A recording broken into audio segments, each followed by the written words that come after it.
ng palakpakan at hiyawan, Mayor Ryan Elan Mercado!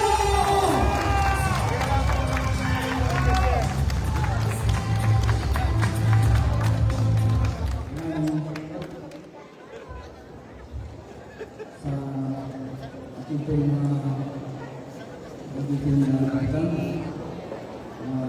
SK President, magandang magawat na kasihan ng barangay, kapitanan ng barangay ng dating kapitan, at sa lahat po ng kasama natin dito, at doon po sa mga kasama ng bahay,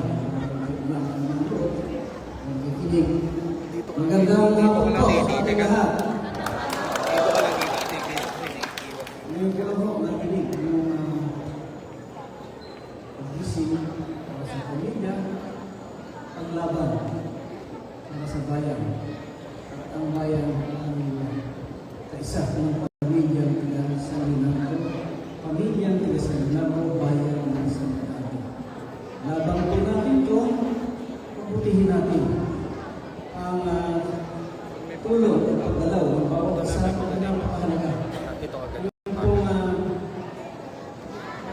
Yung inyong magiging suporta ay yun po ang pag-asa natin lahat. Pag-asa ng linya, pag-asa po ng doktora, pag-asa ng Salinago, na huwag na natin ilayo yung proyekto na natin ialis. Yung punto. At yun po ang ating pong magiging assignment pare-pareho. Dahil itong labang ito, hindi na ho mauulit. Yung ganito kaganda at ganito kaayos na laban, hindi lang po ito sa ating bayan, kundi po maging sa San Antonio, walang kalaban yung mayor na tumutulong sa atin. Doon po sa Hain, yung mayor na nakaupo at yung kalaban niyang mayor, tayo rin po ang dala. Ganon din po sa Cabiao, napakaganda po ng laban. Doon po nakaraang eleksyon, lumabang po tayo ng mahigit 6,000 sa Cabiao, baka ngayon po madoble. Tama po doon sa Papaya, hindi po tayo dala ng dating kasamang kamag-anak, pero naiwan po sa atin yung mga leader at tayo po ay lamang din sa Papaya, ganon din sa Piñarat na nakakuha ng nangyari noon, nanalo rin po si Doktora.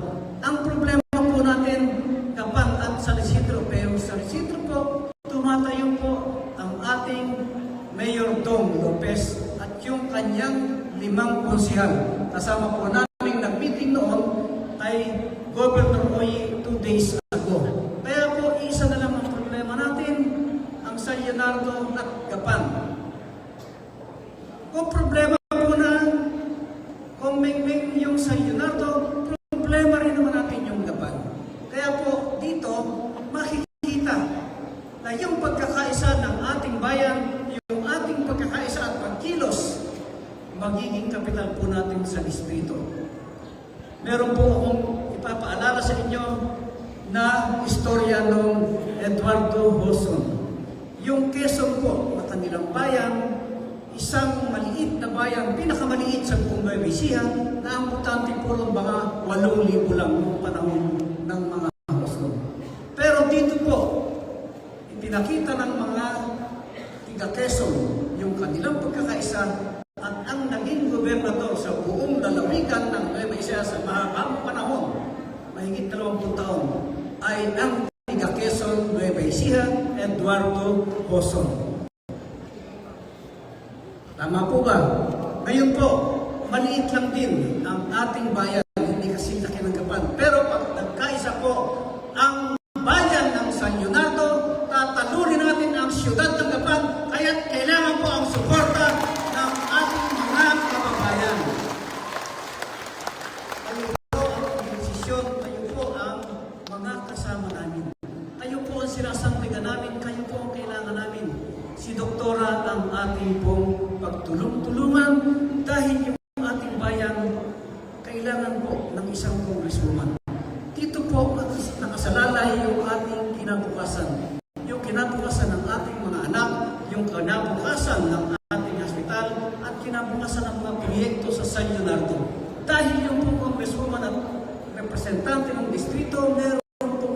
pondo na hindi mo na kailangan mahingit sa iba't ibang ahensya, maging senador o patrice. Tayo po, siyempre, ang makikinabang, tayo po ang unang mabibigyayanan. Sana po nagkakaintindihan tayo at ako po ay hindi naman vlogger pero kailangan lang din pong sumagot doon sa ibang mga sinasabi ng sa kabila. At yung po sa kabila ay siyempre po kung ano yung makabubuti sa kanya, yun ang sasabihin niya. Pero yung po mga sinasabi ay wala naman ang katotohanan. Ang dahilan po ng paglalay namin kanina sa hospital ay dahil po sa pagsagot. Nung paglalay naman, ikaw vlogger ngayon po sa balong kagati. Ito po, pakinggan natin sa sandali.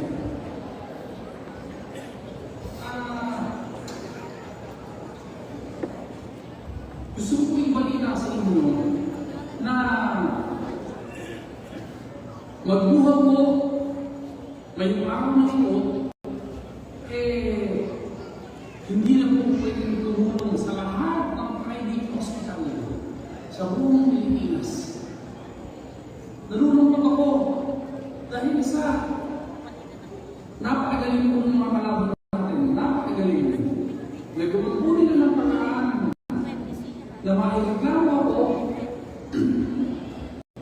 doon sa COMELEC, sa nasyonal, na bakit daw tulong sa mga nasa hospital. Panahon ng kampanya, panahon ng politika. Diyos ko, binawalan na po ang tumulong ngayon. Pagkawagin po ninyo, wala tayong gagawin, ha?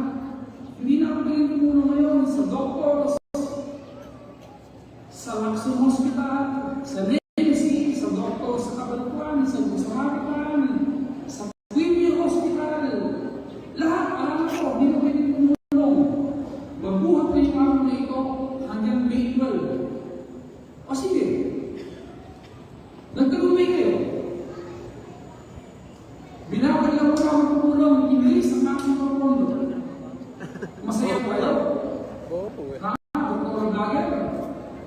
Na nagago?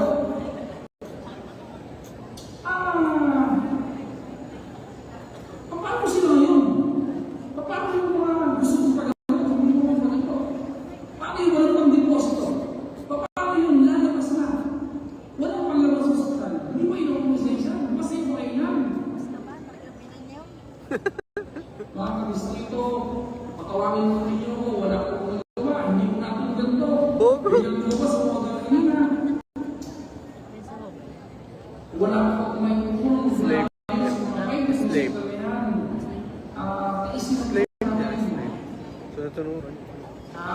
Siguro, konting araw lang naman, Mayo 13, tapos na politika. Pag natapos ang politika, wala na din mo yung mag-asawa na yan. Good vibes muna ay Poong Nazareno. Yung Poong Nazareno, inibigay ko sa Rino na Mga kaibigan, yung Nazareno na po kapag pinag-usapan dinadami ng common name. At yung sinasabi niya na page ay Nueva Ecija update. Ayan po. Ang Nueva Ecija update, privado po yung Nueva Ecija. Wala pong kinalaman si Mayor Ella, wala rin kinalaman si Dr. sa Facebook. Kaya hindi naman natin sasagutin. Dahil yung paggamit doon sa Nazareno, sagrado po yun. At ito po ay hindi natin kailangan pahabain ng usapan. Dahil yung po kasayakas, huwag nang gamitin sa politika. Maliwanag po, hindi kami nag-post na at hindi po namin Facebook, hindi namin page sa ang revision natin. Pangalawa, nangako po ito si Kong Mengmeng doon sa mga taga-distrito. Sinagot po ang mga kailangan at bayarin sa mga hospital. pinangakuan na kanay. Buong 4 distrito naglalay. Kung kayo ay may kamag-anak sa hospital, sagot niya. 200,000, 400,000, 500,000, sinagot lahat basta nakalay. Pero hindi naman po ibinibigay. Pangako lang. At yan naman po talagang hindi kaya. Ngayon po ang sinisisi doon sa hindi niya kaya at ginagawang dahilan, yung pong election ban.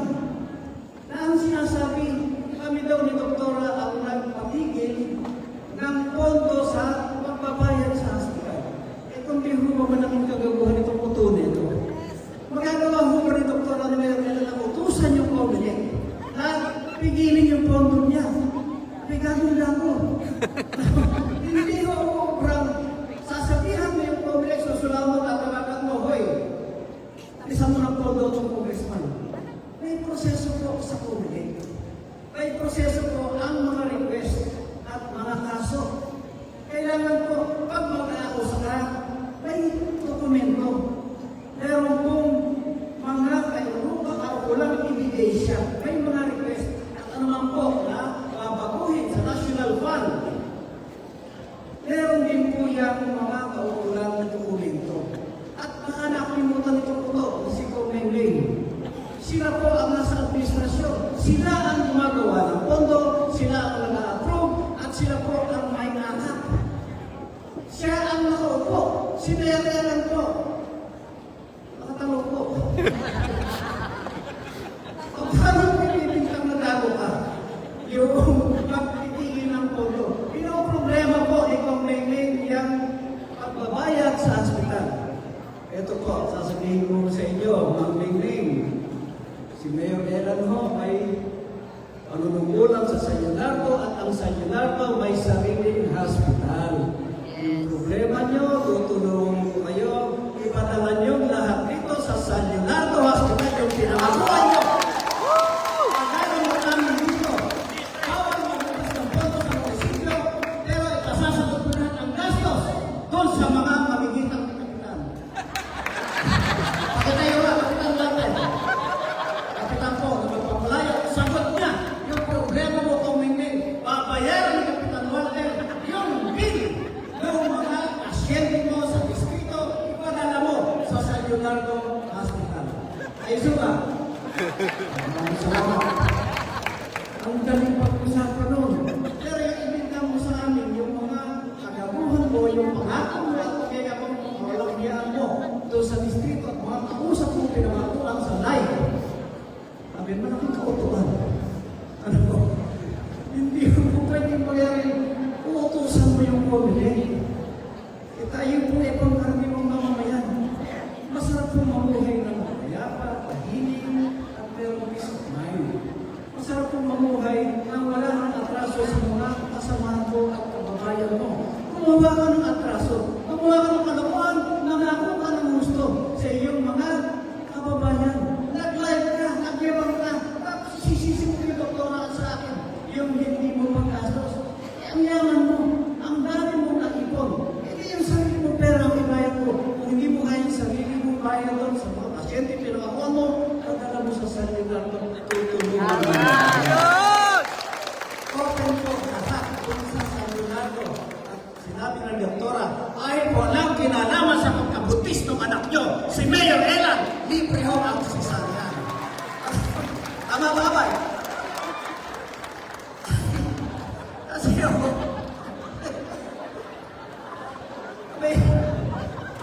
paano ba tayo karoon ng congressman na ganito?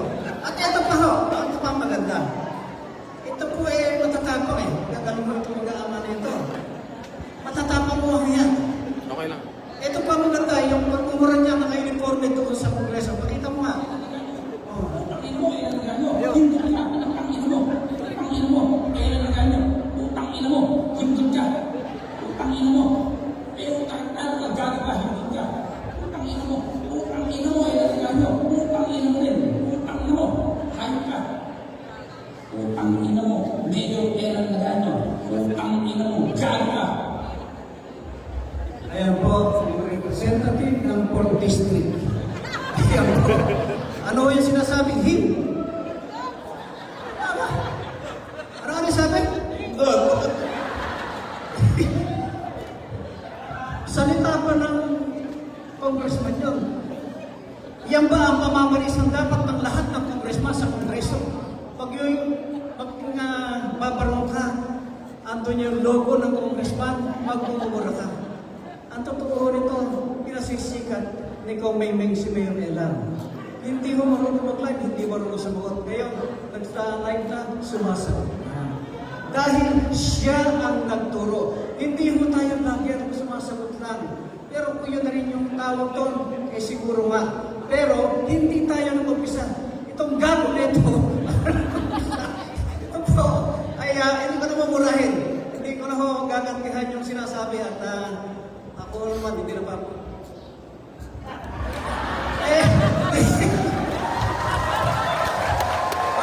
Huwag na ho natin patulan. Wala naman tayo mapapalan dito sa mga ito. At yung pong ganyan, sa harap mo sabihin. Pag magkaharap tayo, at saka ka magmagaling. Kamukha nung ginawa natin doon sa highway dito sa Leonardo. At kamukha sana, kung dinayo ko kayo sa Pambuan, na hindi naman kayo umarap. Tingnan ninyo, wala doon. Kaya po, huwag kayong magmamagaling dito sa Nuevesia dahil hindi lahat ng tao at lahat ng lugar kakayanin nyo. Hindi nyo sakop ang San Leonardo kung ano man yung ginagawa nyo pananakot at pagkuryente sa bayan ng mga tigagapan, hindi dito sa San Leonardo. Yun po ang sinabi ni Kapitan Boy.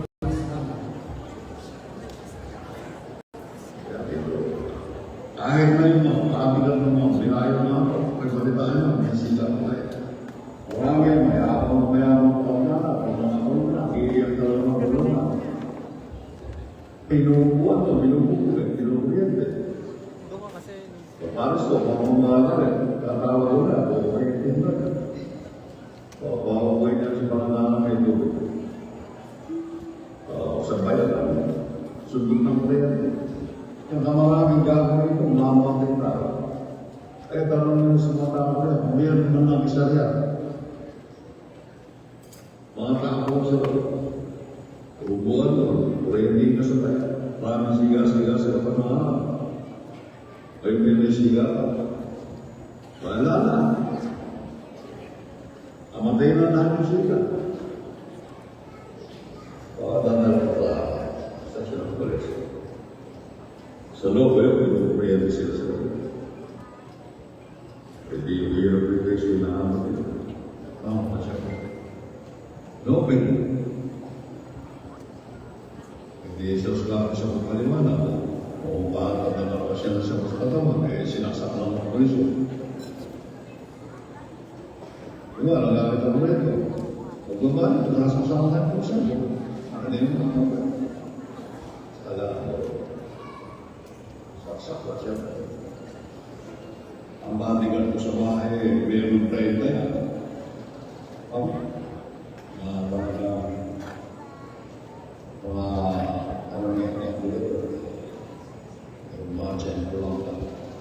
Mary, basta lasing na nungulo, okay, malita kayo, may siga-siga sa kapag. Kaya po, kung natin tapusin dahil ala na ng siga doon, ang siga na lang po sa depan yung maglanak ng Pascual. Yan po ang ama ni Kong Maymeng. Sabihan po tayo, yung kapong bayabas pag nalaglag yung bunga, doon lang din sa may puno ng bayabas. Kaya kung yung ama, hindi nyo na. Ganun po. At ito po, sila ang nagsasabi. Anong klaseng mga pagsisemplisyo itong sasaksakan mo ng shabu, yung iyong kababayan para makulong? Anong klaseng servisyo na mag-alaga ng 30 tirador na mamamatay ng kawa at parang nasong kulong daw pag inutusan niya? Kaya po yung ngiti ni Kapitan Boy Paslang, yung ngiting ngiting aso. Nakukulong na rin po. Kaya po ito mga ito, mga under po ng BP, ano nyo ba na ibig sabihin ng BP? Hindi po bagong pag-asa yung gagong pag-asa ni Boy Paslang. Yun po yung kagabuhan, itong mag-ama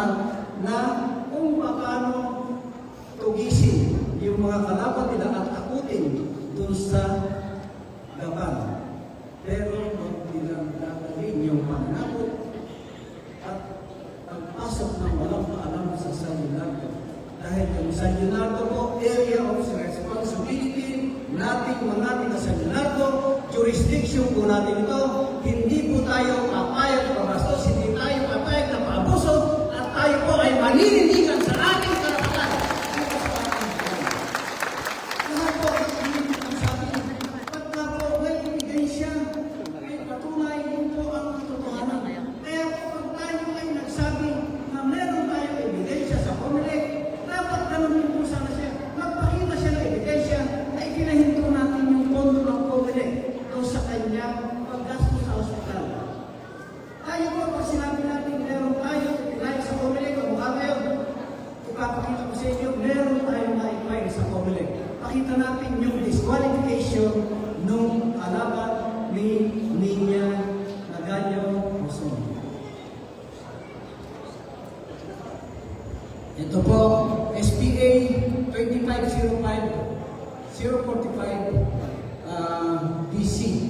Na-receive ko ngayong araw na ito, yung disqualification ni Geminiano Abertas Ata. Ano po? Ano man yung nalasan nito, pero kailangan mo malaman ng mga vlogger, yung tinutuntungan niya rito, niluluko lang siya. At yung kung tinutuntungan niya rito, ang nag-aahente, na pinanakit putas, niluluko lang din mo yung asagatan. Dahil dito mo, ito po yung naging kaso. Ano po ba yung naging kaso? Sa Ombudsman. Ito po yung hatol muna ng Ombudsman.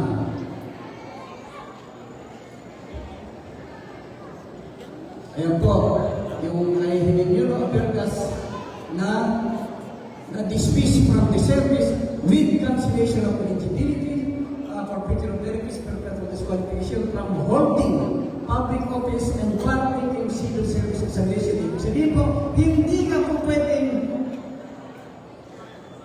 manungkulan. Kahit po janitor, kahit po nurse, kahit po anong trabaho sa gobyerno, hindi ka pwedeng pumasok. Perpetual disqualification. Ano ho ang kaso nito? Rape. Ginahasan po yung kanyang kakulang kung siya po ay nagtatrabaho sa TNR sa Quirino. Ito po yung kaso niya na itinatago sa buong San Leonardo. Kaya po, ito, pag sinabi natin, kaya namin patunayan at kahit saan makarating, kaya kong panindigan. At kung pagsagot nila, mapatunayan nilang nagsisinungaling si Mayor Elan, bukas din mag-resign ako si Mayor Elan. Pagkatapos po ng Ombudsman, nagkaroon po ng petisyon ulit si Abertas sa Court of Appeal.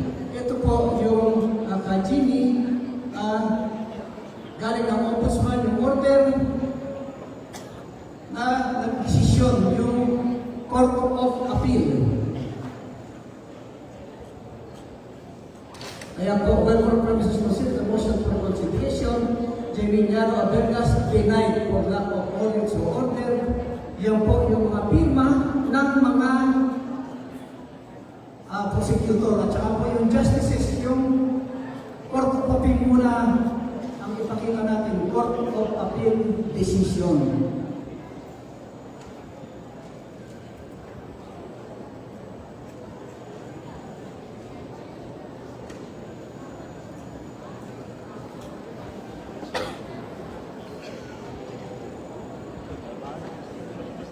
Yung tatlo ang pumirma na justices.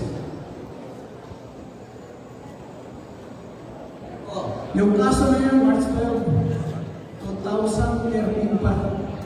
Yan po, yung mga pumirma, yung pong pagkakadismiss niya doon sa Ombudsman, pinagtibay po ng Court of Appeal sa kanilang mga pagpirma rito na yung kung ano ang desisyon ng Ombudsman, ganoon din ang desisyon ng Court of Appeal. And then, nag-petition na naman po sa Supreme Court. Ito po ngayon ang desisyon ng Supreme Court, final and executory.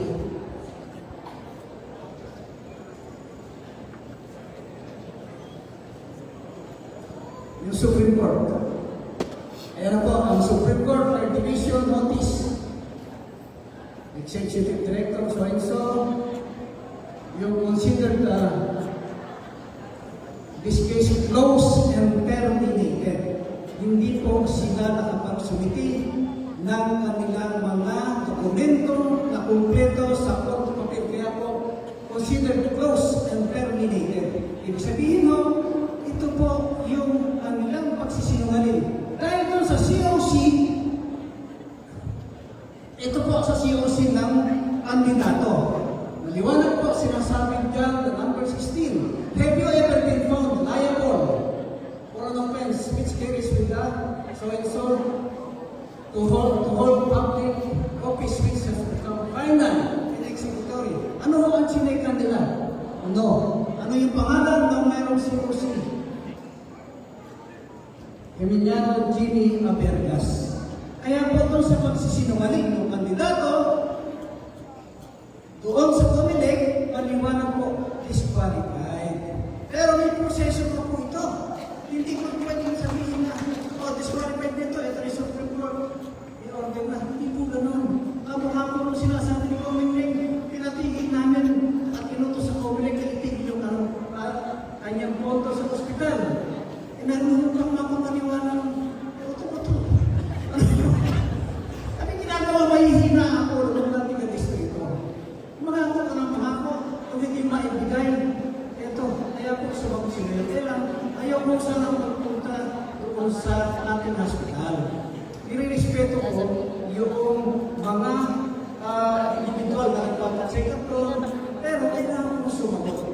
Kaya tumalaw tayo doon sa hospital natin kanina at pinakita natin kung gano'ng karami yung nagpapalunod doon. Araw-araw, 150 hanggang 200 po araw-araw tapos. At kung po may mga kabataan, mga tigapangbuwan, mga 4-5 na nagpapatingin din. Pero hindi ko na ho itinanong yung pangalan at kung ano yung kanilang sakit dahil yun po ay karapatan nila yun. Invasion of privacy po ang tawag ng hindi po at ilgaya pa na kung ano ang magagawa namin dito sa araw-araw. Pero yun po, hindi lahat. At pagka po, wala nang pambili ng gamot ng ating hospital, kami po ni Dr. ang nagabulong. Pero kung bawal po ang magabulong ngayon, meron po tayo election ban, bawal po maligay ng bigas, bawal din ang gumawa ng proyekto, maliban po sa mga nire-repair. Yun po yung sabihin ng election ban. Hindi po ban ni Dr. ban ni Mayor. Ang meron mo tayong ban ng Toyota ban. Ilo ban. Pero ipasasagot natin lahat ng mga ipadadala mong pasyente dito na iyong pinangakuan, iyong kagaguhan, pinangakuan mo tigahain, pinangakuan mo tigapapaya, dalhin mo lahat sa ospital ng Saginando, sagot, pinapitana rin nito.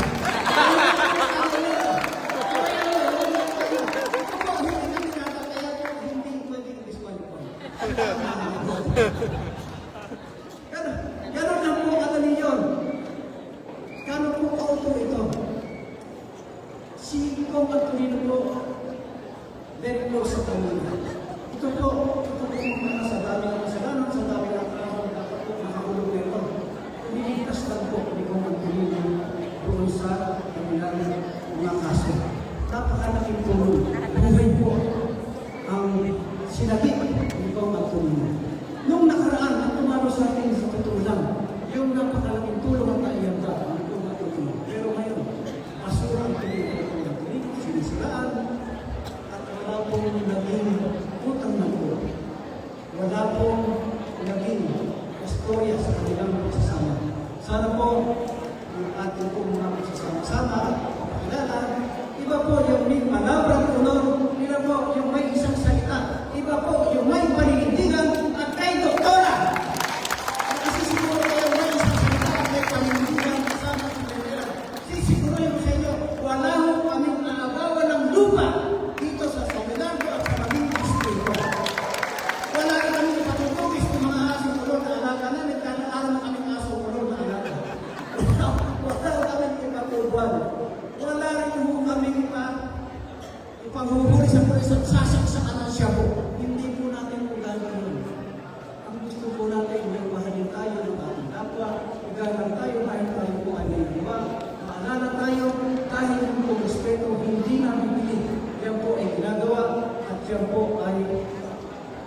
matagal mong ipupundar, matagal po bago mo makuha ang simpatsya at tiwala ng mga tao. Kaya po, hindi namin kailangan magyabang, hindi natin kailangan gumawa ng pangako. Tayo po ay magkakasama, tayo po ay magkababayan. Yung po sana naliligaw ng landas ng mga kasama natin, ang pakiusapan natin. Makikiusap po tayo sa ating pamilya, unahin natin, sa ating po mga kapitbahay, kamag-anak, kasunod natin, at ang panguli na hihingi ko sa iyo. Pag naisa na natin yung sarili na ating magulang, naisa na natin ang ating bayan na sa Gilardo, matamis po, mapatamis tayo sa ibang bayan, kamag-anak, kaibigan, na ang ating pong kampanya, Doktora Maricel Natividad. Ito po ang aming kasama. Ito po ang pakulit-ulit namin natin sa ating mga kabayan. Ang tagumpay po ng San Bernardo, nasa sa kamay ninyo, ang ating pong pagbabalik sa distrito. Kayo po ang pag-asa namin, kayo po ang aming sandalan. Ating pong mga kasama, marami pa po gusto sabihin, pero hanggang alas 8 ako, hindi sa akin yung doktora.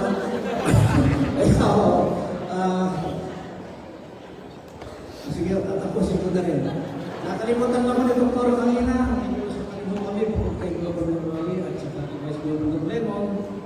Isama rin natin yung DB Partners at yung po ito po, nakita nyo yung invitation natin, nakasabit na sa Comelec. Wala mong pupuntahan. Hindi man natalo at wala naman. Pagkaroon mo lang sabihin mo na himala. Hindi naman dito maupo. Sino ang maupo? Vice Mayor.